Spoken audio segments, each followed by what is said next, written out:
Là, tu es accroché. Il va chercher à dire, moi écoute, si tu me laisses, je vais me tuer. Je vais dire non, même. Voilà. Donc, il va jouer sur ton péché. Il va même jusqu'à te dire que, bon, ben, voilà, etc., etc.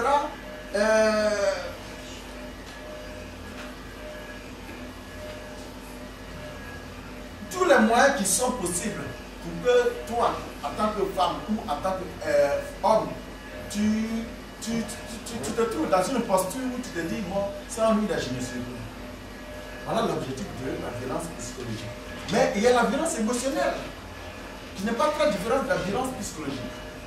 Mais il y a une toute petite différence.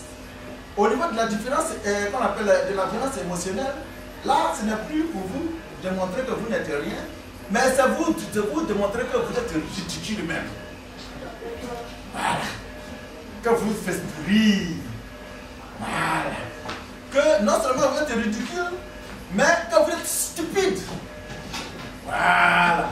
Que vous êtes stupide, mais que vous êtes aussi inutile. C'est l'objectif de la violence émotionnelle. À tel enseigne que aussi bien l'homme ou la femme qui est victime, parce que les femmes aussi, elles rendent les hommes victimes comme ça. Et les hommes aussi rendent les femmes victimes comme ça. À tel enseigne que tu te retrouves dans un coin, il y a trop de pleurer, l'homme a trop de pleurer, la femme a trop de pleurer. La violence émotionnelle. L'objectif, c'est de vous rendre, c'est de vous apporter un message que vous rendez compte que vous êtes ridicule, que vous êtes inutile, que vous n'avez rien à apporter à lui, à cet homme ou à cette femme. Qu'est-ce que tu vois? Et les moyens pour le faire existent. Il y a par exemple l'absence de communication rationnelle dans la relation. C'est-à-dire quand tu parles là, la femme ne t'écoute pas. Elle ne considère pas ça. Quand toi l'homme tu parles là, ça n'a même pas de sens. Mais ça ne s'arrête pas là. Il y a imposé son point de vue. C'est-à-dire l'homme impose son point de vue à la femme. Ce qu'il a dit là, c'est ça qu'il a dit. Toi, ce que tu as dit, ça n'a pas d'importance. Et ça ne s'arrête pas. Le point de vue va jusqu'à la relation sexuelle. Si il veut, de toute façon il veut là, c'est ce que toi tu vas faire. Si tu ne veux pas faire là, tu n'es pas dans son chemin. Il y a tout ça. Et il y a là, donc il y a l'humiliation, il va t'humilier dans les milieux de choses qu'on appelle public et privé. Il va te faire sentir que tu es vraiment dévalué, que tu n'as pas de sens, que tu ne peux vraiment rien sans lui. Il va te rabaisser, il va utiliser des moyens de la jalousie. La jalousie, c'est une forme d'amour tout à fait normal. Ben, dans le contexte de la manipulation, ce n'est plus une forme normale. Parce que la femme ou l'homme ne le fait plus. Parce qu'il t'aime, mais il le fait parce qu'il veut te contrôler. Alors tu veux venir à une conférence et elle viendra. Pas parce qu'elle veut écouter la conférence, mais elle veut contrôler. Qui est là, tu vas te gêner. Parce qu'elle va aller à un funérail, tu seras là. Parce que tu es intéressé par les funérailles, parce que tu veux la contrôler. Parce qu'il y a toutes choses qui se passent.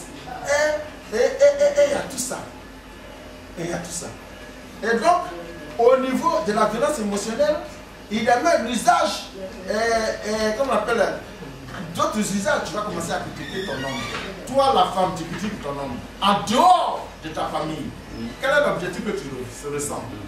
Si tu critiques ton homme en dehors de ta famille, quelle est l'impression que tu veux que les gens aient de lui? Quand tu critiques ta femme en dehors de ta famille, quelle est l'impression que tu veux que les gens aient de lui? Tu vois.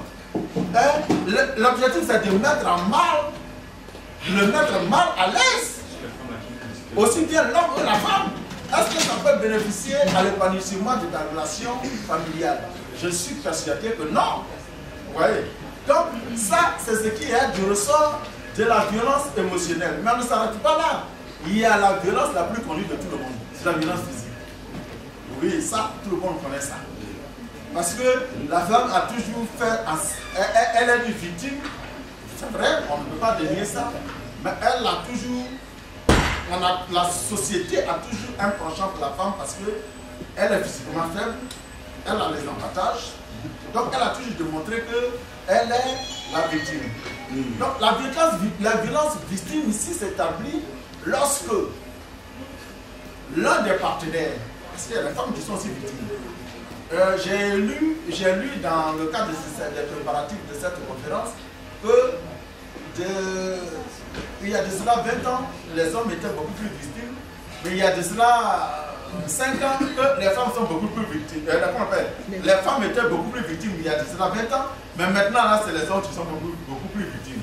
Mais si les hommes sont beaucoup plus victimes de la violence physique, quels sont les auteurs? Ce sont les femmes. Voilà.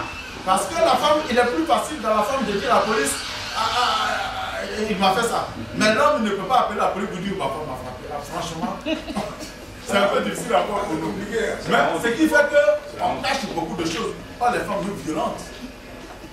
Elle attrape ta chemise, elle t'empêche de sortir, elle bloque quelqu'un de ta voiture, elle fera tout ce qu'elle fait pour ne pas que tu sortes. Mais tout cela, c'est de la violence, cher frère. On mouille toutes les habits sur moi-même. Mais il y a tout ça, c'est la violence. C'est la violence. C'est la violence. Voilà.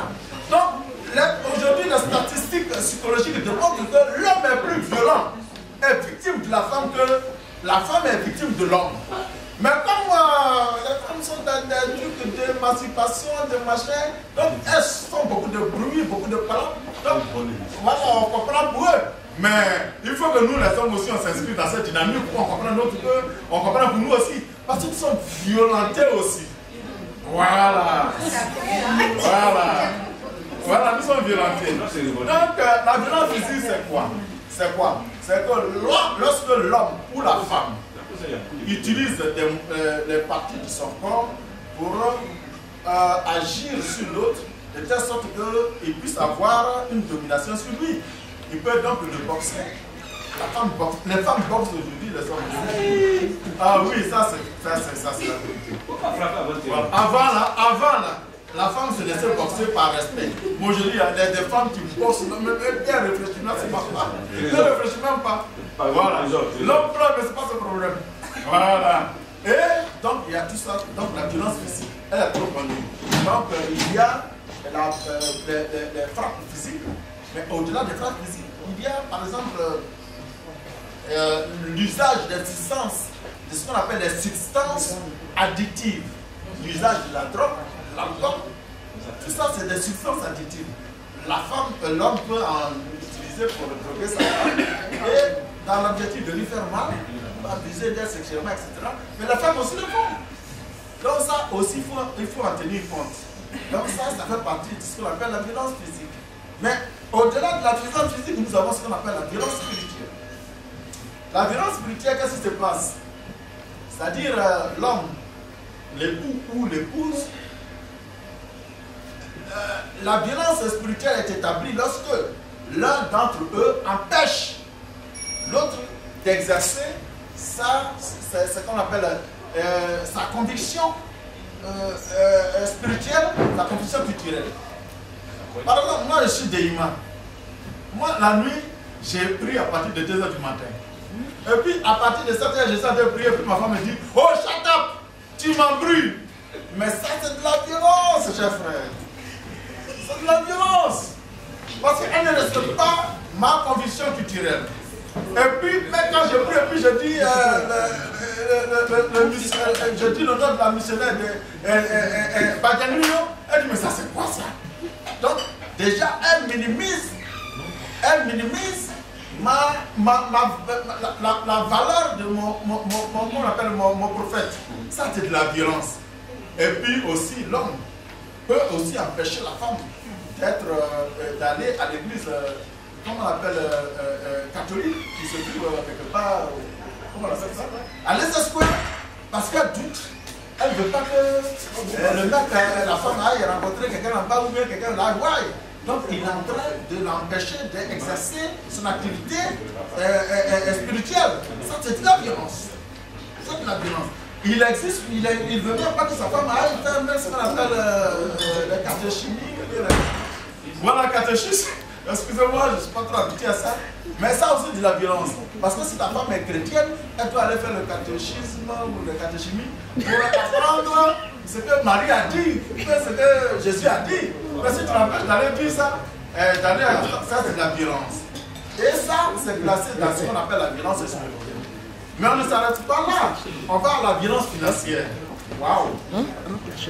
La violence financière, la psychologie démontre que c'est lorsque l'homme ou la femme empêche, dans le couple, puisque c'est de là il s'agit, empêche, soit la femme empêche l'homme d'avoir accès à un compte bancaire, même s'il a accès, mais d'avoir le monopole de ce compte bancaire.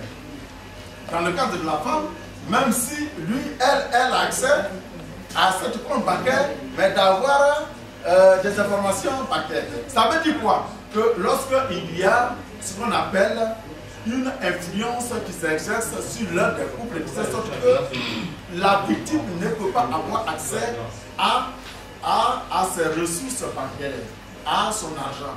De telle sorte que l'abus s'établit lorsque celui qui exerce la violence puisse exercer, n'est-ce pas, les ressources là à sa guise, sans le consentement de celui à qui c'est approprié. Par exemple, l'homme pourra donc utiliser de façon frauduleuse, de façon sans consensus, l'argent de la femme pour payer ce qu'il veut. Et quand la femme lui pose des questions, il dit non, non, non, attends, je ne suis pas là prêt pour t'écouter. Quand la femme lui dit, mais je veux acheter, je lui dis non, ce n'est pas le moment, on a besoin de payer les factures. Quand la femme lui dit, mais attends, mais non, il dit non. Et de vice versa. Et puis, voilà. Donc, c'est l'usage abusif des ressources financières de l'un ou l'autre dans le couple. Mais il n'y a pas que ça. Le couple aussi peut avoir un compte bancaire commun.